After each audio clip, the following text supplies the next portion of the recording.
Check, check, check, check. For some reason. Now which one's working? As well, but that's all part of the bigger picture, right? That's Dorian right there. And I just want to have a look at this storm structurally. The center of it is right here. Notice how elongated it is on the north side.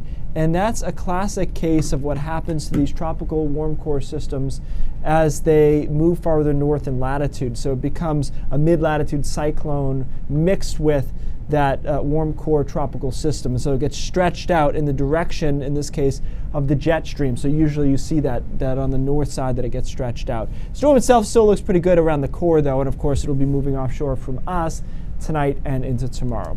So let's talk about what I brought you here to talk about, which is if you live in Hancock or Washington County, your cell phone will go off with a tropical storm warning, which sounds pretty scary. I mean, you know, it's a pretty tough area of Maine and you get a lot of good storms, but tropical storm warning is unusual. We were just looking back and we were going back 7 or 8 years before the last one was issued.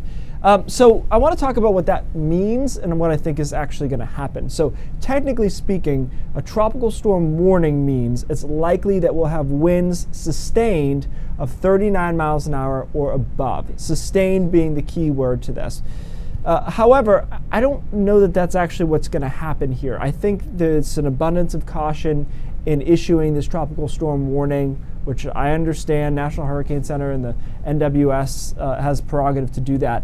But I'm going to show you here in a second why I think it's very unlikely that we have sustained winds of that level. Even though we'll have some pretty nice gusts, I don't think we'll see those winds sustained. So let's show you what the European model has for what we call 2 meter, so near surface wind gusts.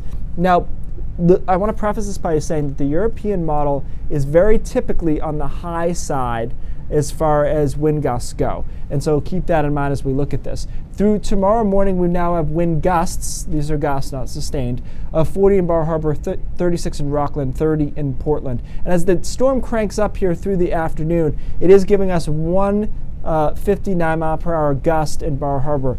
I'd feel comfortable saying that you could shave a few miles per hour off that most likely. And again, this is a gust, so your sustained winds would likely be in the 25 mile per hour range, maybe 30 mile per hour range, and the gusts would be coming out to 50 to 55, just in that purple area over kind of extreme down East Maine. And that continues through the early evening, and then the storm moves offshore. So again, this is the European model, which is a little hot typically with wind gusts, and even it doesn't really have the criteria for a tropical storm warning. That being said, it is worth noting, of course, if you get over 55 miles an hour, you know, this time of the year, you've got all the leaves on the trees, there'll definitely be some scattered power outages, no doubt about that.